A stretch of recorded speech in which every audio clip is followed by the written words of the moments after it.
ये है सलील जामदार, राहुल मनन और दुष्यंत कुकरेजा, जो एक टाइम पे इतने ज्यादा पॉपुलर थे कि मिलियंस ऑफ लोग इनको देखा करते थे। लेकिन आज इनका ऐसा बुरा डाउनफॉल हुआ जो पूरे यूट्यूब हिस्ट्री में किसी का नहीं हुआ होगा। और हाँ, ऐसे और भी 5 यूट्यूबर्स हैं जिसका हमेशा हमेशा के लिए डाउनफॉल हो गया। जिसमें से पहला यूट्यूबर आता है दुष्यंत कुकरेजा, जो अभी के टाइम पे यूट्यूब पे दिखाई नहीं देते। बट आखिर ऐसा हुआ क्या जो इनका इतना बुरा डाउनफॉल हो गया? तो देखो, आज से 6 साल पहले जब यूट्यूब खोलो तो हर जगह दुष्यंत ही दिखते थे, क्योंकि उस टाइम पे इंडिया में टिकटॉक का ट्रेंड चल रहा था और उसी टिकटॉक के ऊपर दुष्यंत कुकरेजा शॉर्ट्स वीडियोस बनाया करते थे। लेकिन जब टिकटॉक बैन हुआ तो वही कंटेंट यूट्यूब पे बनाना स्टार्ट किया, जिसके वजह से उनके चैनल पर अभी 49 मिलियन सब्सक्राइबर्स हैं। अब इतने मिलियन सब्सक्राइबर्स देख के चौंक मत जाना, क्योंकि वो शॉर्ट्स क्रिएटर है तो इतना हो ही जाता है। लेकिन प्रॉब्लम तब शुरू हुआ जब इन्होंने पहलगाम टेरर अटैक के टाइम पे एक शॉर्ट वीडियो बनाया, जिसमें इन्होंने उस अटैक को रिक्रिएट करने की कोशिश की,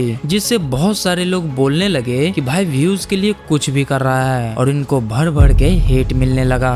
हम उस लोकेशन से सिर्फ 3 से 4 किलोमीटर दूर थे जब हमें पता चला कि यहाँ पर अटैक हुआ है, फायरिंग हुई है। हम वहाँ से भागे और भागकर हम आए श्रीनगर में। लेकिन अगर इनके कंटेंट को ध्यान से देखोगे तो इनके सभी के सभी videos same format same style के होते हैं, जिसके वजह से धीरे धीरे ऑडियंस को वो सब रेपिटेटिव लगने लगा और ऑडियंस बोर होती चली गई। और आज सिचुएशन ये है कि जहाँ पहले मिलियंस में व्यूज आते थे, अब वहाँ स्ट्रगल करना पड़ता है, क्योंकि भाई एक शॉर्ट क्रिएटर को जो अभी भी टिकटॉक वाले एरा में ही है, वो कब तक अपना करियर नाच गाने के बदौलत चलाएगा। सलील जामदार एक टाइम पे इंडियन यूट्यूब का पैरोडी किंग माना जाता था, लेकिन आज ये नाम कहीं दिखाई ही नहीं देता। और इसका रीजन वो खुद नहीं है, बल्कि कुछ ऐसी घटनाएं हुई जिन्होंने धीरे धीरे इनका पूरा कैरियर ही चेंज कर दिया। अब सलील जामदार ने अपना कैरियर स्टार्ट किया था शुद्ध देसी गाने जैसे चैनल से, और अगर आप यूट्यूब पे 8-10 साल पहले एक्टिव थे तो आपने शुद्ध देसी गाने, शुद्ध देसी एंडिंग्स और जैक शुक्ला लाइव जैसे चैनल्स जरूर देखे होंगे, जो कोई नॉर्मल इंडिविजुअल चैनल्स नहीं थे।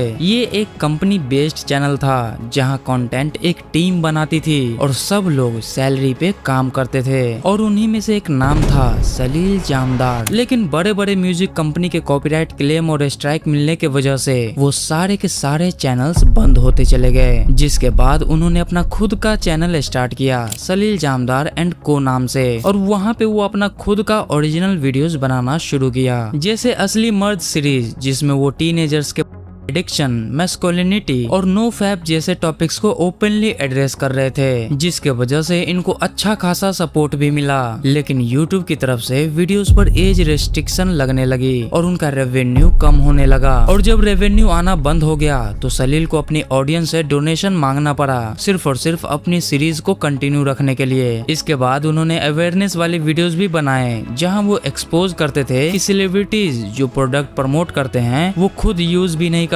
अब कॉन्सेप्ट तो स्ट्रॉन्ग था, लेकिन उनके पास पैसे नहीं थे जिससे वो अगला कंटेंट बना सके। फिर एक टाइम के बाद उन्होंने कंटेंट बनाना स्लो कर दिया और फिर ऑलमोस्ट बंद ही कर दिया, जिसके वजह से उनका कंसिस्टेंसी टूट गया और एल्गोरिदम ने उन्हें पुश करना बंद कर दिया। और आज उनके चैनल पे अराउंड 9 लाख सब्सक्राइबर्स हैं, लेकिन वो मोमेंटम जो एक टाइम पे बिल्ड हुआ था वो सस्टेन नहीं हो पाया, और ओवरऑल बोले तो उनका डाउनफॉल हमेशा हमेशा के लिए हो गया। लेकिन राहुल मनन एक टाइम पे इतने ज्यादा फेमस थे कि यूट्यूब खोलो तो हर दूसरी वीडियो से पहले एक एड जरूर आता था, जिस एड में राहुल मनन अपनी लग्जरी लाइफस्टाइल दिखाते हुए बोलते थे कि एफिलिएट मार्केटिंग करो और करोड़पति बन जाओ। लेकिन करोड़पति तो नहीं, बट हाँ, वो ऑडियंस को तिया जरूर बना दिया। गाइस, एफिलिएट मार्केटिंग के बिजनेस से मेरी लाइफ चेंज करिए, आपकी भी कर सकते हैं। ट्रस्टेड ऑनलाइन पैसे कमाना चाहते हो सो गाइस अभी जाइए लर्न मोर के बटन पे क्लिक कीजिए।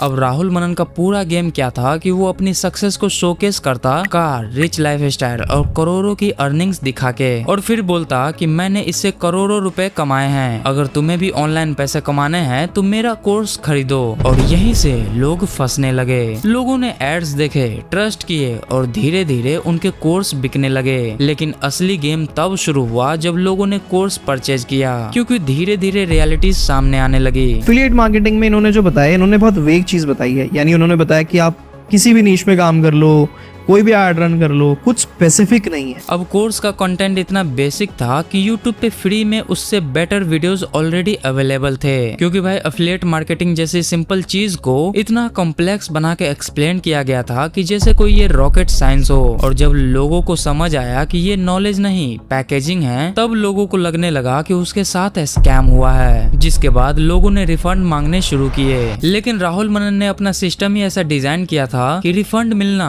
ऑलमोस्ट इम्पॉसिबल था। लेकिन हद तो तब हो गई जब उन्होंने अपने पुराने कोर्स का नाम बदल के सेम चीज को और महंगा बेचना स्टार्ट कर दिया। लगता है कि राहुल मनन ने खाली ये 4.0 ऐसा लिख दिए है, ये आज भी मेरे को 2.0 या 3.0 ही लगता है। Hey guys, Rahul Manan is it? And guys, again congratulations Affiliate Secrets 3.0 में एनरोल करने। जैसे कि आप लोग देख सकते हैं यहाँ पर क्या लिखा है, एफिलिएट सीक्रेट्स 3.0। उन्होंने नाम तो चेंज कर दिया 4.0, बट स्टिल अभी भी 3.0। और यही वो टाइम था जहां बहुत सारे यूट्यूबर्स ने उन्हें एक्सपोज करना शुरू किया, जिसके बाद धीरे धीरे इनका पूरा सिस्टम पब्लिक के सामने आने लगा। लेकिन फिर भी राहुल मनन रुके नहीं, उन्होंने और भी कोर्स लॉन्च किया जिसमें उन्होंने और भी बड़े बड़े प्रॉमिस किए। फिर जब राहुल मनन को समझ आया कि यूट्यूब पे उनका नाम एक्सपोज हो चुका है, तब उन्होंने एक क्लाउड किचन स्टार्टअप किया। लेकिन पब्लिक को समझ आ चुका था कि ये बंदा लोगों के साथ स्कैम कर चुका है। फिर ये दुकान भी धीरे धीरे बंद हो गया। और आज हाल ये है कि जो बंदा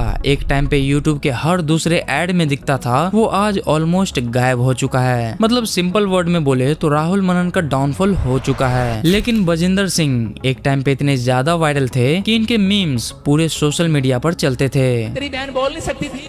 नहीं बोल सकती थी। हाँ हाँ बेटे, अभी क्या हुआ? बोलने लगी।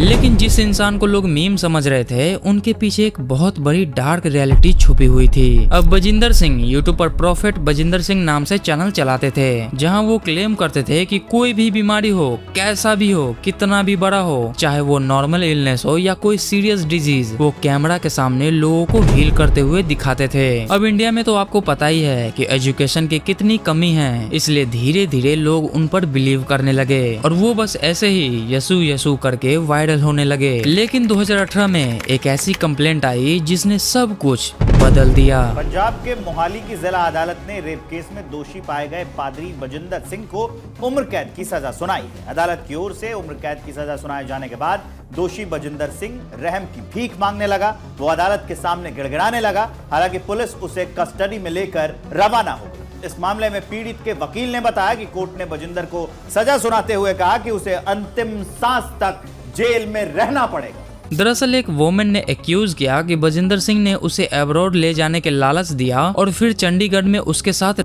किया। सिर्फ इतना ही नहीं, उनका वीडियो बनाया और ब्लैकमेल भी किया। अब ये सिर्फ एलिगेशन नहीं थे, ये एक सीरियस क्रिमिनल केस बन चुका था, क्योंकि कंप्लेंट के बाद बजिंदर सिंह ने लंदन भागने का प्लान बनाया था, लेकिन एयरपोर्ट पर ही वो अरेस्ट हो गए और यहाँ से उनका डाउनफॉल ऑफिशियली स्टार्ट हो गया, क्योंकि केस सालों तक चलता रहा और फाइनली 1 अप्रैल 2025 को कोर्ट ने अपना डिसीजन सुनाया। कोर्ट ने बजिंदर सिंह को दोषी माना और उन्हें लाइफ इम्प्रिजनमेंट की सजा सुनाई, साथ ही 1 लाख का फाइन भी लगाया गया। और आज हाल ये है कि वो पटियाला सेंट्रल जेल में अपनी सजा काट रहे हैं। लेकिन आयरनी देखो तो एक तरफ सोशल मीडिया पे उनके मीम्स वायरल हो रहे थे और लोग उन्हें एंटरटेनमेंट की तरह देख रहे थे, और दूसरी तरफ उनके खिलाफ सीरियस एलिगेशन और डार्क चीजें सामने आ रही थी। लेकिन जैसे ही ट्रुथ बाहर आया, सब कुछ एक सेकंड में चेंज हो गया। लेकिन फिर और भी वीडियोस आनी शुरू हुई जहां वो लोगों को पैसे या खाने देने के नाम पर उससे अपना काम निकलवाते थे। लेकिन शॉकिंग बात तो ये है कि अभी भी उनका चेला चपाटी उनके YouTube चैनल चला रहे हैं, जहां वो यही यसु यसु वाला वीडियोस डालते रहते हैं। तो आपने देखा कि कैसे कुछ यूट्यूबर्स जो पहले खूब ज्यादा वायरल थे, वही लोग आज डाउनफॉल का शिकार बने हुए हैं, और कुछ तो YouTube पर सरेआम क्राइम ही करते थे, जो कि मैंने आपको बता दिया। तो बस यार, आप क्या सोचते हो इस बारे में कमेंट में जरूर बताना। बट अभी के लिए कहानी यही खत्म नहीं होती, क्योंकि मैंने पूरी की पूरी प्लेलिस्ट बना रखा है ऐसे यूट्यूबर्स के डाउनफॉल के ऊपर। तो अगर आपने नहीं देखा तो इस वीडियो पे क्लिक करके उसे देख सकते हो। मैं आपसे उसी वीडियो में मिलूंगा, तब तक के लिए बाय बाय।